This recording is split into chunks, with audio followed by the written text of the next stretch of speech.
अपने स्तर पे भी मैं बताऊँ 2021 से मैं 2026 का वेट कर रहा हूँ।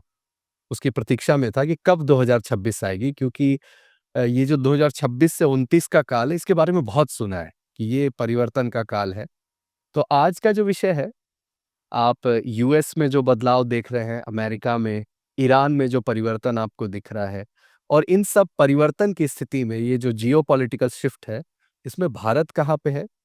अगले 10 वर्ष विश्व का कैसा होगा, भारत का कैसा होगा, इस विषय पर हम आज चर्चा करने वाले हैं। तो आपका बहुत-बहुत स्वागत है मैम। नमस्कार रवि जी और बहुत ही अच्छा लग रहा है। काफ़ी समय बाद हम मिले हैं एंड आपके दर्शकों भी बहुत-बहुत नमस्कार एंड उम्मीद करती हूँ कि उनकी आशा पे हम खरे उतरें और आज कुछ ऐसी बातें करें जो अ, आगे भविष्य के लिए भी उन्हें प्रेरित भी करें और कुछ नई चीज़ें जानने की भी उनको मौका मिले। बहुत सुंदर। और मेरा ये विचार भी रहता है कि जिन लोगों को ज्योतिष पे उतना विश्वास नहीं है, उसकी प्रेडिक्टेबिलिटी पे विश्वास नहीं है, तो ठीक है, आप मनुष्य को एक तरफ रखिए और एक तरफ ज्योग्राफी को रखिए। तो ठीक है, एक ही राशि के कई करोड़ लोग हैं, एक ही दिन कई लोग जन्म लेते हैं, तो उसमें ठीक है, वातावरण, संस्कार, प्रभाव, बहुत चीज़ों का प्रभाव है, इसलिए कठिन होता है कि एग्ज़ैक्ट सभी की भविष्यवाणी बता देना। लेकिन वही ज्योतिष का विज्ञान यदि किसी भूखंड पे, किसी राष्ट्र पे, किसी देश की भविष्यवाणी की बात कर रहा है, तो उसकी प्रिसिज़न, उसकी गुणवत्ता, उसकी प्रेडिक्टेबिलिटी अपने आप में बढ़ जाती है। और ये कॉमन सेंस की भी चीज़ें आप सोच भी सकते हैं। तो पहला तो मेरा प्रश्न ऐस मैम ये होगा कि ये जो यूएस में बदलाव हो रहा है, अभी तक हम लोग डीप स्टेट की बात कर रहे थे या फिर ये बात कर रहे थे कि यूएस एक पुलिसिंग करता है पूरे दुनिया की। यहाँ की भाषा में बोले तो एक गुंडा है, जो कंट्रोल करना चाहता है सबको, राइट? लेकिन अभी दिख रहा है वही खुद परेशान है, स्वयं परेशान है। इतना डेट है उसके ऊपर। लग रहा है कि ये जिस डीप स्टेट की हम बात करते थे, शैडो पावर्स की बात करते थे, आज उसने ही यूएस को स्टार्ट कर दिया है साइडलाइन करना, उसके ही डॉलर को गिराना प्रारंभ कर दिया है। एक हमने और आपने जो कुछ 2-3 दिन पहले जो बात की कि ये जो न्यूज़ जो खबर आई, जिसमें जो हमने पढ़ा कि ग्रेजुअली ब्लैक रॉक जो एक बहुत बड़ा इन्वेस्टर है, उसका मैंने एक न्यूज़ पढ़ा कि इट इज़ गॉट जो यूएस ट्रेज़रीज़ का उसको लॉन्ग टर्म में एक्सपोज़र हाई एक्सपोज़र उसके लिए थोड़ा-सा उसकी चिंता का विषय बन रहा है। स्पेशली जब यूएस का फेडरल डेट जो है वो I approximately I think 38.4 trillion by दिसंबर 2025 हो गया, जो 11 महीने में कुछ 2.3 ट्रिलियन बढ़ा है ऊपर। Very very rapid accumulation of debt, rapid speed. And हाँ, हालाँकि क्योंकि वो बड़ी देश है, नंबर 1 पावर है, तो क्वाइट अंडरप्ले कर दिया जाता है। But along with black rock generally overall लोग चिंतित होने लगे हैं। एंड उसी से मेरा ध्यान गया, तो मैंने फिर जाके मैंने कुछ थोड़ा-सा विश्लेषण किया। तो हम इसको कैसे देखेंगे कि 2025 से 2035 तक ग्लोबल मॉनेटरी साइकिल वैश्विक जो मुद्रा काल चक्र है, अ, वो किस दिशा में जा रहा है बेस्ड ऑन वैदिक एस्ट्रोलॉजी, वैदिक ज्योतिष के हिसाब से। तो इस दशक का जो की थीम मुख्य विषय है, ये पहली बात तो ये है कि हम we will move from unipolar currency to multipolar value system. जो हिंदी में कहेंगे कि एक ध्रुवीय जो मुद्रा थी, जो डॉलर जो बहुत सालों से रूल किया है, अब ऐसा नहीं होगा कि कोई दूसरा उसको रिप्लेस करेगा। लेकिन ये बहुध्रुवीय मूल्य की ओर अब ये अगले 10 साल में ये बिल्कुल सेट हो जाएगा। जो मुद्रा प्रणालियाँ हैं, वो मुख्य रूप से किन ग्रहों से नियंत्रित होती हैं? नंबर 1 शनि। शनि क्या करता है? वो स्ट्रक्चर देता है, संरचना करता है, डेट है, ऋण है, डिसिप्लिन, अनुशासन और लॉन्ग टर्म सिस्टम प्रणालियाँ जो दीर्घकाल तक चलती हैं। नंबर 2 पे है गुरु। गुरु क्या करता है? धन सृजन, वेल्थ क्रिएशन, ट्रस्ट, फेथ, विश्वास, अ, विस्तार, एक्सपेंशनिज्म एंड बेस्ड ऑन धर्म। अब यहाँ पे धर्म क्या है? धर्म यहाँ पे कोई हिंदू, इस्लाम, क्रिश्चियनिटी नहीं है। धर्म is doing the right thing. सही काम जो करे, जो हमारे हिंदू शास्त्र में वैसे ही धर्म को इसी तरह कहा गया है, राजधर्म, पितृधर्म। तो यहाँ पे राजधर्म की बात आती है कि सही तरीके से कोई चीज़ जब किया जाए। तीसरा होता है राहु। राहु क्या है? सट्टा, भ्रम, स्पेकुलेशन, लेवरेज, जल्दी, बहुत ज़्यादा भौतिक होना, ये भी एक रोल प्ले करता है क्योंकि ये कलयुग है। एंड लास्टली प्लूटो, जो नॉर्मली हमारे डे टू डे लाइफ में हम उसको नहीं देखते क्योंकि 55-60 साल तक एक राशि में रहता है।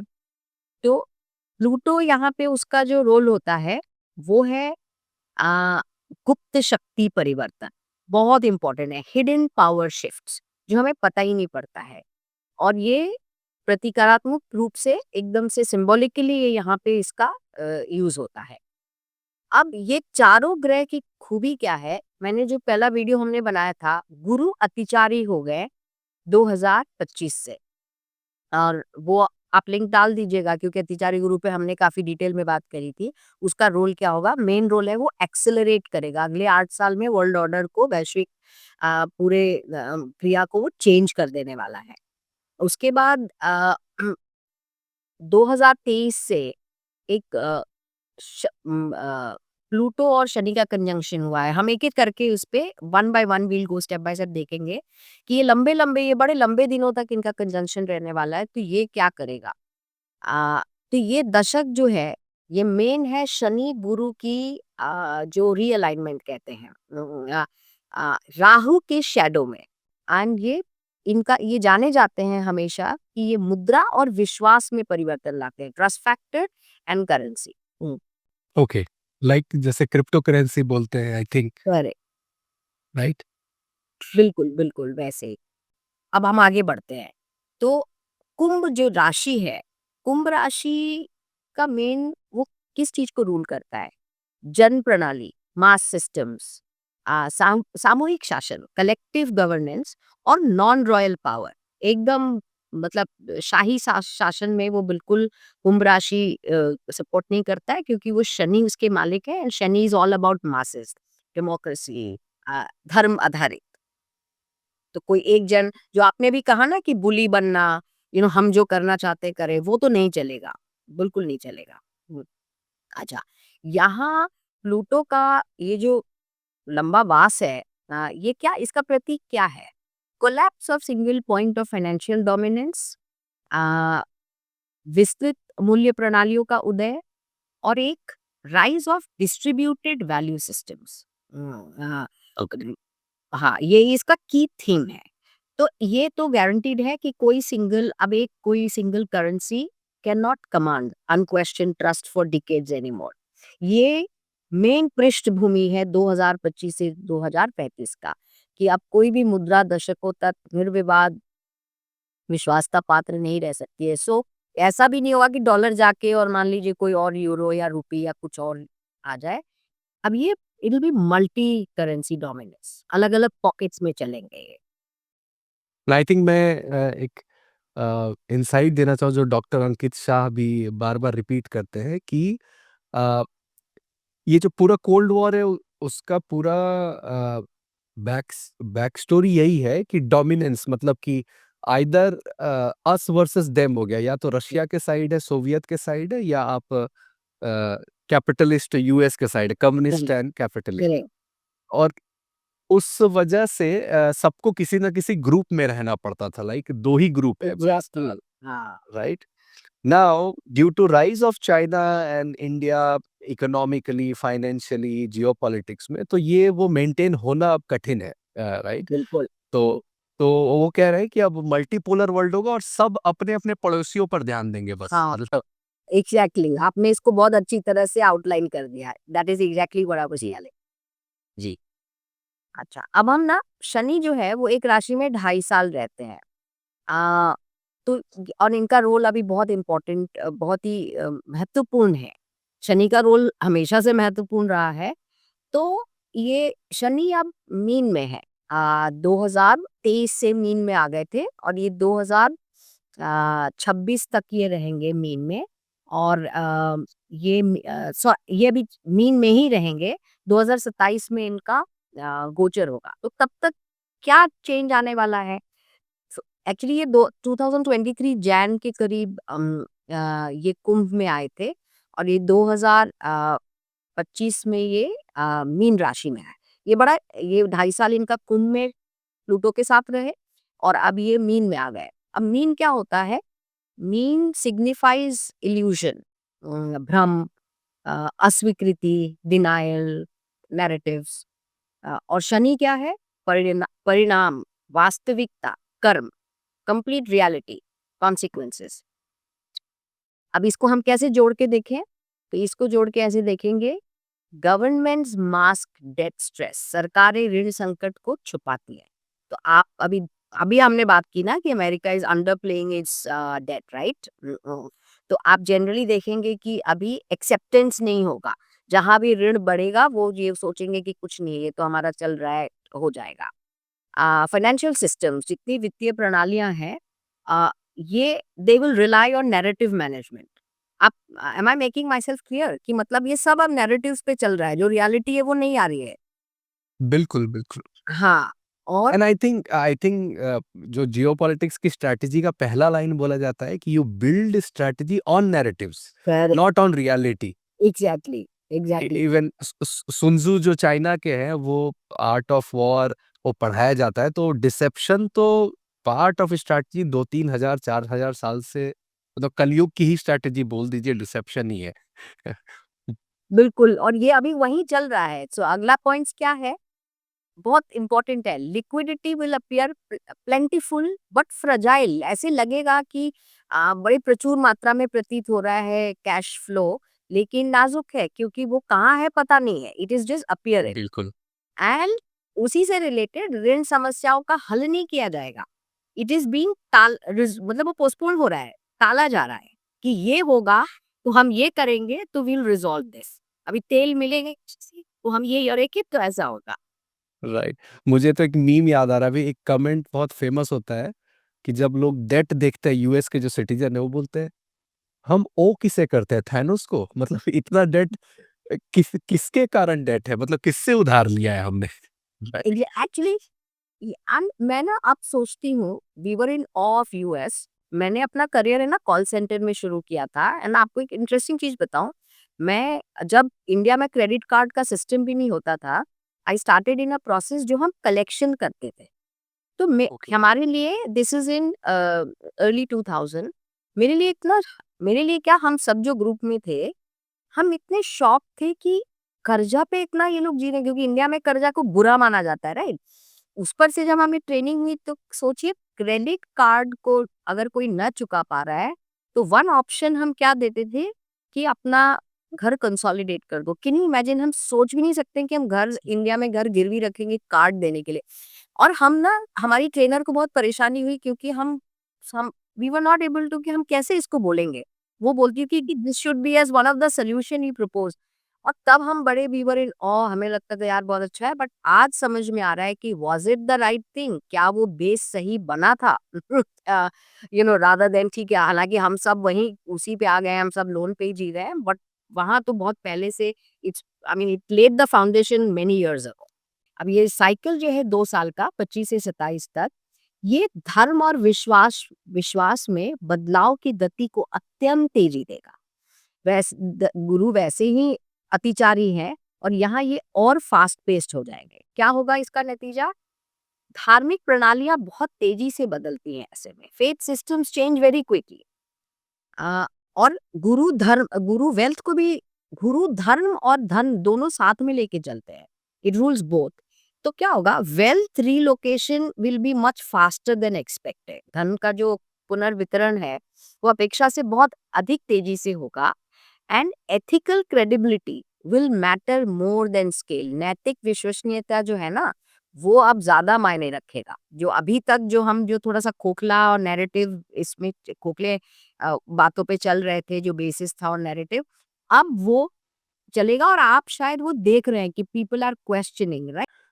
तो मैं कल ही मेरी मीटिंग हो रही थी एक कंपनी के फाउंडर से, तो उन्होंने कहा कि उनका समय थोड़ा लास्ट 1 ईयर से ठीक नहीं चल रहा है, तो शनि की दशा चल रही थी, महादशा चल रही थी, तो मैंने तो कहा कि जो आपने मुझे बताया था कि शनि जाते-जाते सब कुछ देते हुए जाते हैं, जो उन्होंने लिया था क्योंकि वो अनुशासन सिखाने आए थे।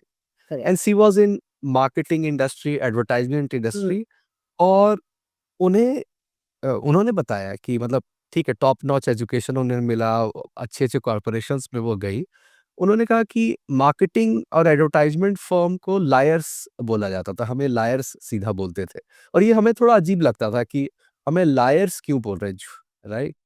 अ, तो अब ये जो उनकी कंपनी है, अब यहाँ पर वो एडवर्टाइज़ नहीं करते, वो क्या करते हैं स्टोरी टेलिंग और वो बोलते हैं कि हम एक फैमिली और कम्युनिटी बिल्ड करें, ऑथेंटिसिटी बिल्ड कर रहे हैं।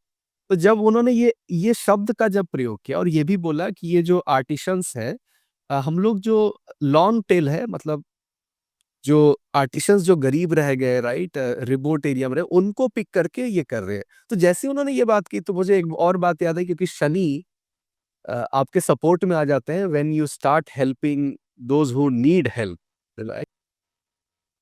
तो फिर पूरे सेशन का मैंने बोला कि सब कुछ फिट बैठ रहा था कि ऑथेंटिक हैं हाँ, अ, मास स्केल नहीं करना है राइट कम्युनिटी बिल्ड करना है एंड सो और आपने अभी तुरंत कहा कि 2025 से 27 यही समय है राइट बिल्कुल। उसमें मैं और ऐड कर देती हूँ कि अब अधिचारी गुरु मैंने कहा ये धर्म और धन दोनों साथ लेके रिफ़ॉर्म करते हैं। तो क्या होगा कैपिटल जो अभी कैपिटल पूंजी का प्रवाह कहाँ होगा? जहाँ ट्रस्टवर्दी नेशंस, स्टेबल गवर्नेंस और कल्चरल कंटिन्यूटी ये साथ में लेके चलेंगे कि राष्ट्र विश्वसनीय होना चाहिए, शासन स्थिर होना चाहिए और सांस्कृतिक निरंतर जागरण हो जिसका और कमजोर नैतिक या वित्तीय आधार जिसका मतलब कमजोर है वो तो बहुत तेजी से उजागर भी हो जाएंगे, एक्सपोजर होगा उनका। और आप आई थिंक इन सब चीजों को आप 2+2 ऐड करें तो आई एम नॉट सेइंग 100% एक्सपोज हो गया but it is moving towards that direction right. इस समय में धर्म वहीं जाएगा जहां धर्म विश्वसनीय प्रतीत होगा। एंड धर्म अगेन आई रिपीट यहाँ धर्म पूजा पाठ और मंदिर से नहीं है, ये राजधर्म है जहाँ सही काम होगा, where things are being wealth is being used for the right reason और किसी का एक्सप्लॉइटेशन नहीं हो रहा है। शनि की बात कर रहे थे कि मीन में है। अब शनि जाएंगे 2027 के आधे सेकेंड हाफ से आ, 27, 28, 29, 29, 30 तक 30 के शुरू तक रहेंगे। वो मेष राशि में जाएंगे। वैसे शनि मेष राशि में नीच के हो जाते हैं पर फिर उनका वहां अपना काम होता है। तो मेष राशि में शनि क्या करेंगे? पहली बात अ, मेष क्या है? मेष राशि जो है वो एक्शन ओरिएंटेड है, कर्म, अथॉरिटी, अधिकार, नेतृत्व, लीडरशिप, पराक्रम, अ, उसका मालिक मंगल है। और शनि क्या है? डिसिप्लिन, बहुत अनुशासन में रहना और सीमाएं, बाउंड्रीज अपनी लिमिट में। इट वो कभी आपको Shani will always stop you जब आप चाहेंगे कुछ जरूरत से ज्यादा आप कोई चीज लांघने की कोशिश करें। तो ये एक बहुत कठिन होगा, harsh, this will be a harsh time but एक आवश्यक चक्र for the global monetary cycle. ये नेसेसरी है। वैश्विक जो मुद्रा प्रभाव है इसमें इसका एकदम ट्रांसफॉर्मेशन यही समय पे आएगा। अभी तक तो खाली न्यू रखी जा रही है। तो क्या होगा? सोवरेन डेट बिकम्स एकदम पॉलिटिकली कंटेंशियस। जितने सरकारी ऋण होंगे ना वो आप विवादास्पद हो जाएंगे राजनीतिक रूप से। अब वो एक्सपोज होने लगेंगे। अ, और जब आप जो बोरोइंग कॉस्ट होगा वो बढ़ने लगेगा। उधार लेने की ताकत जो है ना वो अब मतलब मुश्किल होने लगेगा क्योंकि cost will rise, borrowing cost will rise. और अ, हर देश को ये तो समझना पड़ेगा कि वो अपनी मुद्रा संप्रभुता का मतलब ढंग से दावा करे। So it has to maintain its monetary sovereignty, otherwise it will face what it doesn't want it. And rule makers will be separated। जो मतलब नियम बनाने वाले हैं और नियम मानने वाले हैं वो अलग होते जाएंगे क्योंकि जहाँ सही होगा वहां दोनों टैंडम में काम करेंगे, जहाँ नहीं होगा वहां विवाद होगा। सो हम क्या अब हम अपेक्षा क्या कर सकते हैं? What is the expectation in that phase? क्षेत्रीय निपटान मतलब तंत्र लाइक रीजनल सेटलमेंट मैकेनिज्म जो अभी हम बात कर रहे थे ना पॉकेट्स में, and reduce tolerance for fiscal indiscipline. अगर हम मतलब अगर हम अपने फिस्कल मैनेजमेंट में अगर हम अनुशासन नहीं दिखाएंगे तो इसकी सहनशीलता अब नहीं रह जाएगी। या तो हमें मार्केट ही रिस्पॉन्ड कर देगा या हमारे ट्रेड इश्यूज में इश्यूज आएंगे। बट ये बिल्कुल आप मतलब गारंटी रहिए कि ये जैसे ये फेज खत्म होगा वो अगले 2.5-3 साल में ये वर्ल्ड ऑर्डर करेंसी ब्लॉक के हिसाब से बिल्कुल पॉकेट्स में सेपरेट होके चेंज हो गया होगा। ये उसकी शुरुआत है। ये तब उसको एक फेस एक बोलते हैं ना, it will give a face to that. कर्क कर्क में बृहस्पति ऊंच के हो जाते हैं और ये हमेशा 12 साल पे आते हैं। और ये एक मतलब बड़ा रिफॉर्म होता है। डिकेड जो हम देखिए इंग्लिश में 10 साल का डिकेड होता है ना, लेकिन हमारे शास्त्र में हम 12 साल एक युग कहते हैं। वो हम गुरु को लेके कहते हैं। There is a lot of logic to that, क्योंकि Guru rules a lot of things. तो गुरु 12 साल पे एक राशि में आते हैं। तो ये जो है एक युग के बाद जब भी आएंगे तो क्या क्या होगा। हाँ, गोल्ड तो ऑलरेडी आप देख रहे हैं ना, it will reach its peak. अ, अ, धन की गुणवत्ता को है ना वो एकदम प्रभावित करते हैं, वैसे ही करते हैं और अब तो बहुत मतलब बड़े रूप में करेंगे। तो सोना, चांदी, अचल संपत्ति बोलते हैं ना, वर्चुअल नहीं, रियल वेल्थ, वो अब एकदम अब वो डोमिनेट करने लगेगा, लोग वापस उसमें जाने लगेंगे। एंड आई थिंक वो ऑलरेडी दिख रहा है ना, how people are buying gold, right. And जो एक वर्ल्ड ऑर्डर जो ट्रेजरी बॉन्ड्स के हिसाब से जो यूएस ने चेंज लाया बहुत सालों पहले, उसका युग था। तो उसने उस हिसाब से किया कि करेंसी उस पे छपेगा। बट अब हम वो फिर से वो स्वर्ण मुद्रा वाले स्टेज में जाएंगे। ठीक है, 100% बिल्कुल वैसा नहीं होगा, but to lot of extent virtual money का कोई स्कोप नहीं होगा, इट विल बी ठोस पैसा होगा। और मिथुन में जो अभी थे, इसमें डिजिटलाइजेशन कराया, तो अब तो वो तो हम बोलने की ज़रूरत ही नहीं है, राहु काल है, कलयुग है, तो ये उसका पूरा उसकी जो है ना स्टार्ट कर दी, साथ में क्रिप्टो भी आ गया। और कर्क में जाके क्या करेंगे, राष्ट्रीय सुरक्षा। कर्क में गुरु जब ऊँच के होते हैं, तो गुरु is an administrator, it protects it's state, national security, reserves, भंडार, घरेलू शक्तियाँ, डोमेस्टिक पावर, इसको ये बहुत प्रोटेक्ट करेंगे। एंड बाद में हम भारत के इन रिलेशन टू भारत देखेंगे कि क्यों हमारे लिए बहुत अच्छा है। बट ये इनके बहुत पॉजिटिव आउटलुक है। सम कंट्रीज में not get that influence depending उनकी कुंडली क्या है और उनका क्या है। वैसे ही पश्चिम का तो अभी पूर्व का राइज है, it is the rise of 1250 years of rise of the east and global south. तो most of the thing good things will see this side. And I am not saying अब पश्चिम भी है तो इतने सालों से इतना बड़ा है तो कोई भी राष्ट्र या कोई भी देश या कोई भी रीजन ऐसे गिर नहीं जाता है।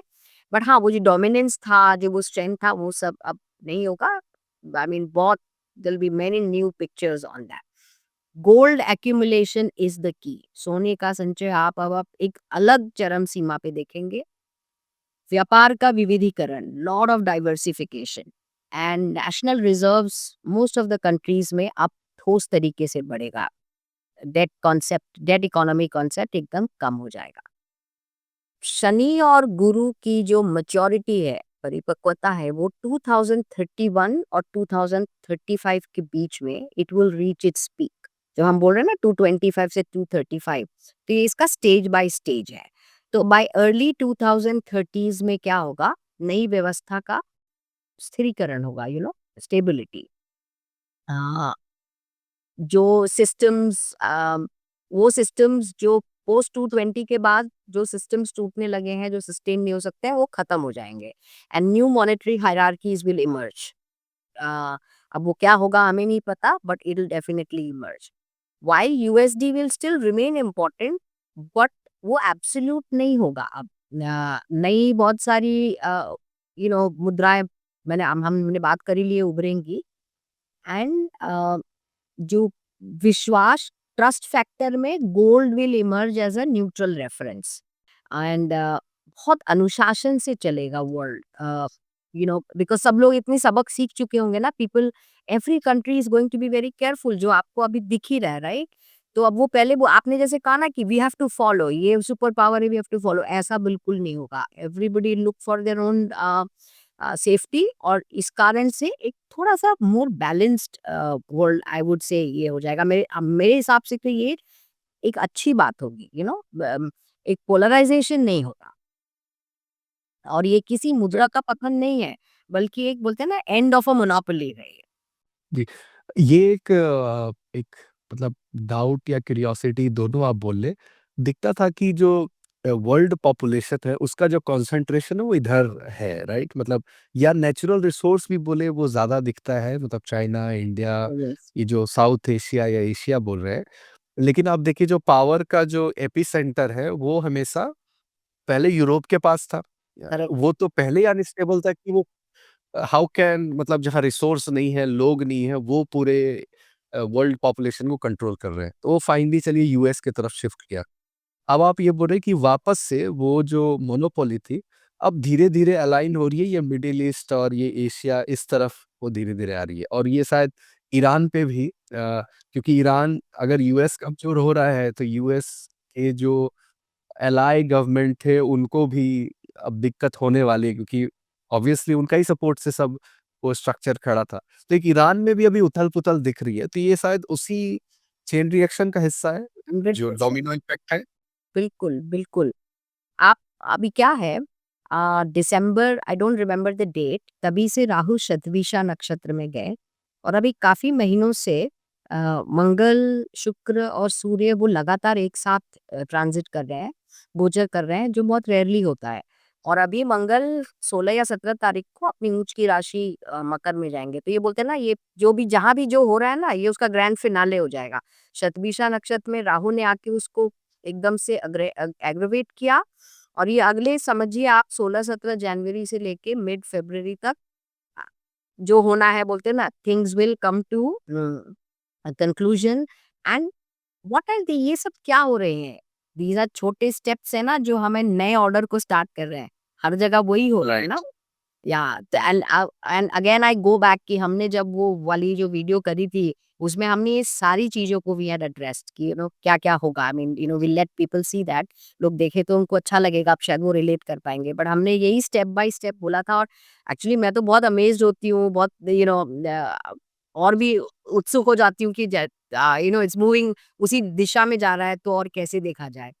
So on that note, coming back, एक और चीज बताना चाहूंगी कि कलयुग है तो राहु इसमें बहुत रोल प्ले करता है। एंड इट इज राहु जो ब्रह्म, वर्चुअलनेस, ये सारी चीजें राहु लेकर आया, ये सारे वर्ल्ड ऑर्डर को राहु किया। अब एक चीज और होगा कि राहु छाया कारक ग्रह है, एंड ये ना क्या करता है, ये it governs like sudden boom and bast, financial engineering, ये बहुत सारी चीजें जो स्पेक्युलेटिव बबल्स, एक एक एक्सेट्रा। डाउट है मेरा मैम यहाँ पे कि अ, जैसे ठीक है, राहु भ्रम का भी सूचक है और ये रामायण का कालनेमी का नाम बहुत आता है, मतलब आज के कोई मीम या संदर्भ या आज के कॉन्टेक्स्ट में कि ये भगवान का नाम जप रहा है लेकिन ये कालनेमी है, मतलब ये भ्रम में रखा है।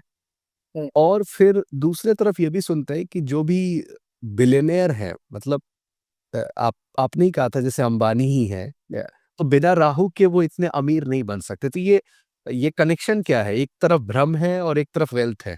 जी। या ये बहुत अच्छा सवाल पूछा आपने। तो राहु क्या है, एक्सपोनेंशियल एक्सपेंशन है। राहु वो करता है जो कोई नहीं कर पाता है। अब इसको साइंटिफिकली देखा जाए, तो on the spectrum of light, VIBGYOR जो है, 7 कलर्स, 7 रंग हमें दिखते हैं, बट ये रेड के बाद जो आता है वो इंफ्रारेड वेव्स होते हैं, रेडियो वेव्स होते हैं, जो high long short wave length होते हैं, वो केतु है।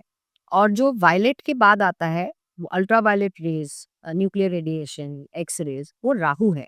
अब आप सोचिए राहु केतु क्या कर रहे हैं, जो 7 कलर नहीं कर पाए वो ये दोनों कर रहे हैं। But okay. But too much of them is harmful, correct?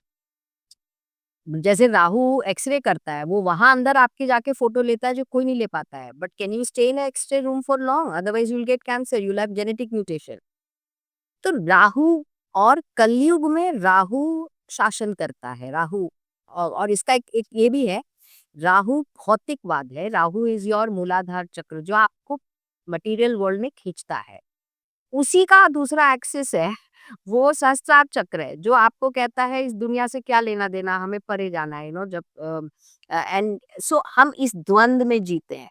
एक तरफ है कि we want to be in this material world, और अगर हम केतु की तरफ लीन हो जाए तो फिर लगता है सब माया है, क्या कुछ है, तो it is very conflicting life we are living. तो कोई हम बहुत अच्छा जीवन तो नहीं जी रहे हैं। तो इसमें राहु का रोल क्या होता है?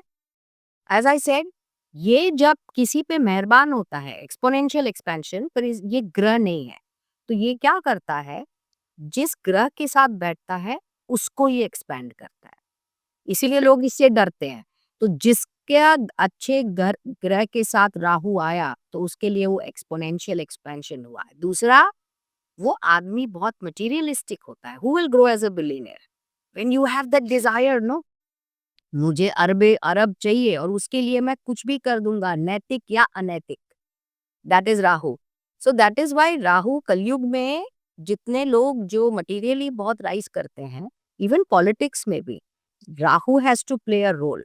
बट एक चीज याद रखिएगा, राहु हमें मोक्ष नहीं देता है, हमारे ऋणानुबंधन को इतना बड़ा कर देता है कि will again come back you know to go through this miseries of life. तो अगर उसको अगर मेटाफिजिकली देखा जाए तो क्या ये अच्छी बात है? आई मीन स्पिरिचुअली तो कहा जाए तो नहीं, आध्यात्मिक तरीके से तो नहीं। तो that is Rahu. If I was, अगर मैंने आपकी बात को समझा पाई तो मैं तो यही राहु। हाँ, तो ये बड़ा है ना कि है तो भी मुसीबत, नहीं है तो भी प्रॉब्लम कलयुग में। सो अभी क्या है, कुछ साल तक ये जो ट्रांजिट में, ये अभी शनि के थोड़ा कंट्रोल में रहेगा। अगेन इसकी एस्ट्रोलॉजिकली हम कभी और कोई चीज में समझाएंगे। तो Rahu loses is grip when Saturn titans, हमेशा याद रखिएगा, ये लॉ है। शनि रूल है, शनि डिसिप्लिन है, शनि भ्रम में नहीं जीता है, तो वो राहु को बिल्कुल, and Rahu listens to it. तो क्योंकि शनि गुरु है, बहुत ही काबिल गुरु है।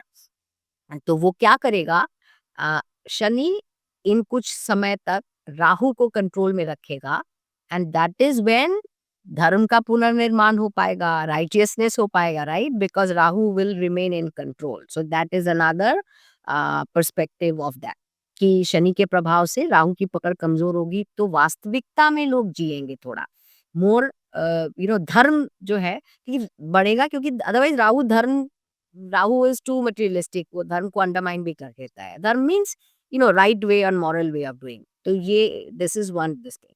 अब फाइनल अगर इसका हम वैदिक पूरा विश्लेषण या इसका एक सिंथेसिस देखें, तो धन का प्रवाह वही होता है जहां अनुशासन होता है, विच इज शनि। अदरवाइज वो चला जाता है। बहुत लोग कमाए और चले गए, राइट। अभी आप अंबानी का एक्सपीरियंस आप देखिए, ठीक है, both the brothers, it didn't go well between them, ठीक है, सबके अपने अपने कर्म हैं, बट वो बहुत ही स्टेबल ढंग से रहने नहीं देता है। और अ, तो मनी, मैंने बोला कि धन का प्रवाह वही होता है जहाँ अनुशासन होगा, और ज्ञान जो है वो बृहस्पति का सामंजस्य होता है। Wisdom is all about Jupiter which alliance. 2025 से 35 तक धर्म करेक्शन साइकिल है। एक्सेस विल बी पेनलाइज्ड, ये भी एक इंटरेस्टिंग चीज है कि बहुत ज्यादा also will be penalised. At the same time integrity will be rewarded. मतलब अगर आप कुछ सही कर रहे हैं तो आपकी जो सही से करने की चीजें हैं, तो उसका आपको बहुत अवार्ड भी मतलब जो भी उसका रिवॉर्ड अवार्ड बोलेंगे वो भी मिलेगा। सो दैट ये की थीम होगा। पावर डिसेंट्रलाइजेशन की हमने बात कर ही ली। एंड कोई भी चीज अति में नहीं चलेगा। ईमानदारी को मैंने बोला कि बहुत अच्छे से पुरस्कृत किया जाएगा। और पावर डिसेंट्रलाइजेशन मैंने बोला कि सत्ता विल ऑल्सो भी, उसका केंद्रीकरण कम हो जाएगा। And value becomes tangible again. अब इसका मैं शुद्ध हिंदी तो नहीं ला पा रही हूँ, बट मूल्य जो है ना फिर से वो एक सॉलिड रूप लेगा। मतलब वो वर्चुअली नहीं उसको अभी देखा जाएगा, जो है उसी को देखा जाएगा। तो ये दशक जो है, इसका कुछ मेन थीम है, पृष्ठभूमि है कि एक मल्टीपोलर और एथिक बेस्ड, नैतिकता आधारित एक मुद्रा दुनिया की नींव ये रख रख दिया है। उसी की ये बाय द टाइम 235 एंड्स, उसकी ये पूरी स्टेबल स्टेट में ले आएगा। और जो मैंने 2044 बोला, तब तक रिफॉर्म्स होते रहेंगे, चेंजेस होते रहेंगे, and 2035 to 44 will be that stabilising period, the world will run on to that, क्योंकि इतना इतना वैश्विक स्टेट स्तर पे अगर कोई चेंज हो तो उसका रिफॉर्म भी टाइम, अगर 10 साल है तो अगला 10 साल लगेगा छोटी मोटी करेक्शंस करने में, एक्सेट्रा। तो ये है मूल सार हमारे 25 से लेके 35 तक का। और मैं खाली, पता नहीं कितना समय हो गया, we don't want to make it long, फिर लोग देख नहीं पाते हैं। अगर थोड़ा सा ये समय है, 42 मिनट है अभी, हाँ 10 मिनट और कर सकते। 10 मिनट, तो हमें ना इसमें थोड़ा भारत का, राइजिंग भारत, विकसित भारत, वो वाला वो देख लेते हैं कि हाउ डज दैट कलेक्टिव जो कर्मा है भारत का 2025 से 35, वो साइकिल में भारत का क्या रोल रहेगा।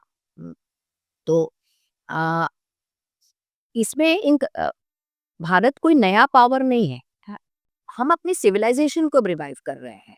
तो पावर, और हम कभी भारत की चाह नहीं रही कि हम वर्ल्ड पावर बने, right? I mean that, I think आप भी एग्री करेंगे, राइट? हम, हमारा कभी ये एम ही नहीं रहा कि हम दुनिया को रूल करें, उस पर डोमिनेट करें, करेक्ट? तो जो भारत है, इसका हमारा मूल थीम जो था वो अब रिवाइव होगा कि we should be remembered as a civilisation and not dominance but alignment. हम, हमारा ये कभी से मूल वो रहा नहीं कि हम लोगों पे डोमिनेट करें। हमारा जो कार्मिक कोर प्रिंसिपल है, तो देखिए भारत को अगर देखा जाए तो गुरु और शनि ये दोनों सिविलाइजेशन को दर्शाता है, सभ्यता, ये दोनों लंबे समय वाली सभ्यता, पुरानी सभ्यता को दर्शाता है, जिसमें गुरु का रोल क्या है? वो है ज्ञान, धर्म और ज्ञान का प्रसार, ट्रांसमिशन ऑफ नॉलेज। और शनि, मैंने पहले ही कहा, अनुशासन, असीम सहनशीलता और लॉन्ग साइकिल्स, बहुत दीर्घ चक्र ऑफ टाइम। तो शनि, क्योंकि शनि इज अ, शनय शनय कहते हैं ना, स्लो मूविंग प्लैनेट, वो एक जोडियाक बेल्ट जो है वो 30 साल में चेंज करता है, एंड इसलिए करता है क्योंकि ह्यूमन मेमोरी इज शॉर्ट, तो जो चीज जल्दी होता है हम जल्दी भूल जाते हैं, तो शनि मेक श्योर कि वो हम जल्दी भूले नहीं। और हमारा कभी भी, हमें ना, हमारा कर्म कभी रहा नहीं कि हम विजय प्राप्त करना है हमको, ना ना, तो हमने कभी दूसरों की व्यवस्थाओं को अस्थिर करने का हमारा कभी कोई एम रहा। बल्कि इसका मैं कॉन्टेक्स्ट भी दूँ, जो अर्थशास्त्र है, हाँ, अ, आचार्य चाणक्य की, तो उसमें ठीक है, लोग कोटेशंस पढ़ते हैं, कोट्स पढ़ते हैं कि सीधे पेड़ को पहले काटना चाहिए, वो ठीक है। But when you go deep into कि जो ग्रंथ है उसमें क्या है कि आचार्य चाणक्य एक रूल बनाते हैं, आफ्टर वॉर क्या करेंगे, ठीक है? या आफ्टर टेरिटरी एक्सपेंशन क्या करना चाहिए? तो वो कहते हैं कि हम भाषा, भूषा, देवता, खान-पान नहीं बदलेंगे। यूनिपोलर वर्ल्ड हिंदू का होगा, तो उसमें कोई कन्वर्जन नहीं होगा। क्रिश्चियनिटी वाले पालन करने वाली भी रहेंगे, किसी के भाषा पे हम कुछ नहीं बोलेंगे, किसी के खान-पान पे हम नहीं बोलेंगे, किसी के देवता को हम परिवर्तित नहीं करेंगे, पूजन पद्धति को हम छेड़छाड़ नहीं करेंगे। ये आचार्य चाणक्य आफ्टर वॉर, मतलब सोचिए, वॉर वो स्थिति होती है कि एक एग्रेशन होता है, उसमें बहुत चीजें बदलती हैं, बिगड़ती है, लेकिन भारत के कहा जाता है ना, युद्ध में भी धर्म है। ठीक, करेक्ट, बिल्कुल। युद्ध का भी धर्म है, तो वहां पर तो टेरिटरी एक्सपेंशन हुआ, वो इस कारण कि उसे भी धार्मिक बना देना है, उसे भी ऋत के नियम के पालन करने वाला बना देना है, प्रकृति का जो पालन करे नियम होगा उसे पालन करने वाला बनाना है, सेल्फ गवर्नेंस, कर्मों के आधार पर जीने वाला बनाना है, बस। नहीं, बहुत बहुत सुंदर। आपसे तो ये सब सुन के बहुत ही अच्छा लगता है। एंड तो एंड ये जो टर्म है ना, अराजकता, ये थोड़ा नेगेटिव वर्ड है ना, अराजकता फैल गई, लेकिन राजधर्म में इसको बेस्ट स्टेट बताया गया है, जब शुरुआती फेज है हाँ, कि when there is no external governance, कोई राजा नहीं है आपके ऊपर, वो तो बेस्ट स्टेट है कि सभी अ, स्व अनुशासित है, ठीक है, खुद से अनुशासन में जी रहे हैं, तो कोई, मतलब वही है जैसे लीटर, मतलब आप कचरा को एक जगह है कि फाइन है, कि 500 रुपए का फाइन है, इस डर से आप नहीं फेंक रहे हो, और एक हम पर एक सिविक सेंस है कि आप करेक्ट, ढूंढते हो डस्टबिन वहां डालना, तो वो जो सेल्फ गवर्नेंस है, वो अराजकता का स्टेज है। बिल्कुल, वेरी वेल एक्सप्लेन। चलो, आपके साथ अगला क्लास भी करना पड़ेगा।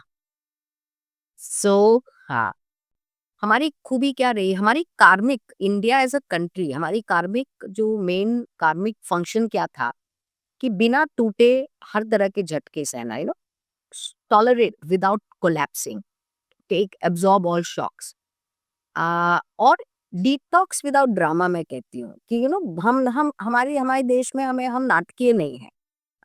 हम तनाव मुक्त हो जाते हैं बिना कुछ ज्यादा, हमें नहीं चाहिए कोई साइकियाट्रिस्ट चाहिए, कुछ ये चाहिए, स्ट्रेस है, एंजाइटी है। We are a very strong nation. Nation strong कैसे बनता है? अगेन जो उसके लोग होते हैं। तो हम हमारे में ये नेचर, हमारी नेचर में ही नहीं है। दूसरा, स्टेबिलाइज विदाउट इम्पोजिंग, हम दबाव डाले बिना हम अपनी स्थिरता बनाए रखते हैं। No, we don't need anybody to force us. हम स्थिर स्थिर होना हमें अच्छी तरह आता है, और इसीलिए इसीलिए भारत की जो स्थिति होगी, हमारे यहाँ कर्ज का विस्फोट होगा ही नहीं। हमारे उसके बिना विकास चलता रहेगा। अ, और दूसरा, हम जो वैश्विक अस्थिरता है, अ, वो हम अच्छी तरह से अपने जो हमारे जो पीयर्स हैं जो है, हम उन अच्छी तरह से हम अपना भी सँभालेंगे, उनका भी सँभालेंगे। Will play a role in absorbing global volatility better than our peers what will do, and gain trust quietly. तो ये जो हम बहुत लोग से मैं सुनती हूँ कि India doesn't know how to spread its narrative, हम बोलते नहीं है ज्यादा, बट यही हमारी शक्ति रही है। चुपचाप विश्वास जीतते हैं, हम शोर नहीं मचाते हैं। That will be the theme. शायद लोगों को, लोग सोच रहे हैं हमें कुछ पता नहीं है, हमें ट्रम्प भी कुछ बोले जा रहा है, ये भी कुछ करे जा रहा है, बट अंदर से बहुत काम चल रहा है। That is a core of Indian way of doing. तो हम बिना बोले, बिना शोर मचाए, मतलब हम इतने विश्वसनीय हो जाएंगे कि no country will even think twice before investing in us और पार्टनरिंग विद अस और ट्रेडिंग। और वो जो हम, आई थिंक हमें ऑलरेडी दिखने लगा है, राइट? Right, right. अभी संजीव सान्याल जी क्या कर रहे थे, शायद आपने न्यूज़ भी पढ़ा होगा, कि अ, हमारी जो स्टोरी है वो बता रहे वास्को डिगामा वाली बताते थे कि चलो डिस्कवरी ऑफ इंडिया हुई, और उससे उस कहानी से ये रिलेशन होता था कि जो शिप बिल्डिंग है और जो नेविगेशन है, नेवल नेविगेशन, समुद्रों में यात्रा करना, वो भी हमें नहीं आता था, राइट? और वो जिसे भी आता था वही ट्रेड को कंट्रोल कर रहा था टेक्निकली।